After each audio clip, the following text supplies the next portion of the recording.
High সবাইকে welcome back to my channel. তো গুয়াহাটির পার্ট 2 নিয়ে চলে এসেছি। আর পার্ট 2টা আনতে একটু লেট হয়ে গেছে, কারণ এই কদিন অনেক ব্যস্ততার মধ্যে ছিলাম।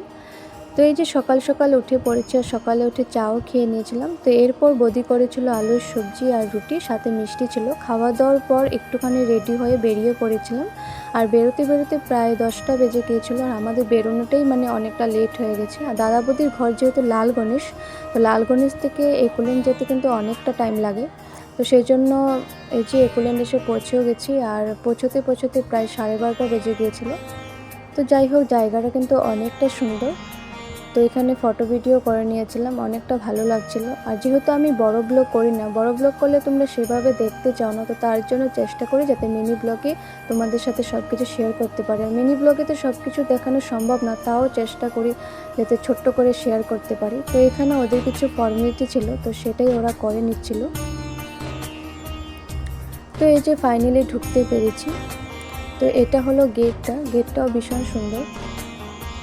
আর এটা হলো ভেতরের দিকটা, ভেতরটাও অনেকটা বড়, অনেক সুন্দর।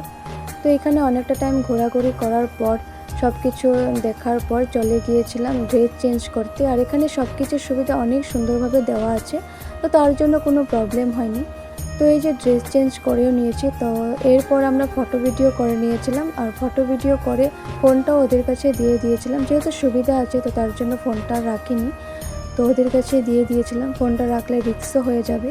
আর এখানে এনজয় করার মতন অনেক কিছু ছিল, সব কিছুই মোটামুটি এনজয় করেছি। তো পুল থেকে উঠতে উঠতেই প্রায় 4টা বেজে গিয়েছিল। তো এরপর আমরা ফ্রেশও হয়ে গিয়েছি, আর ফ্রেশ হয়ে এখানে অনেক কিছু ছিল ওঠার মতন, তো সব কিছুই ট্রাই করেছি। তো প্রথমেই কিন্তু উঠেছিলাম এই রেলগাড়িতে।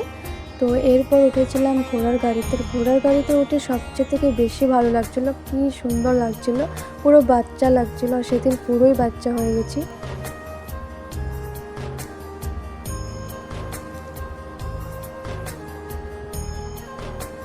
তো এরপরে এই নাগরদোলাতে শুধু উঠিনি, কারণ আমার দেখেই ভীষণ ভয় লাগছিলো, তো তার জন্য ট্রাইও করিনি। তো এরপর এখানে অনেকগুলো আয়না ছিল, তো সেগুলো ট্রাই করেছিলাম। আয়নার ভিতরে ঢুকেও অনেক মজা লাগছিল। তো এরপর এখান থেকে বেরোতে বেরোতে প্রায় 5:30 বেজে গিয়েছিলো। আর যেহেতু সকাল থেকে কিছু খাওয়া হয়নি, তো বেরোনোর পর কিছু খেয়ে নিয়েছিলাম। আর খাওয়া দাওয়া করার পর চলে গিয়েছিলাম দাদা বৌদির ঘরে, কারণ ওদের ঘরে ব্যাগ ছিল। তো দাদা বৌদির ঘর থেকে ব্যাগ টেগ নিয়ে বেরোতে বেরোতে প্রায় 10টা বেজেছিলো, আর 11:30টার সময় ট্রেন ছিল। আর বাড়িতে আস্তে আস্তে প্রায় সকাল 6টা বেজে গিয়েছিলো। তো আজকের ভিডিওটা এখানে, ভালো লাগলে একটা লাইক করে দিও। সবাইকে বাই।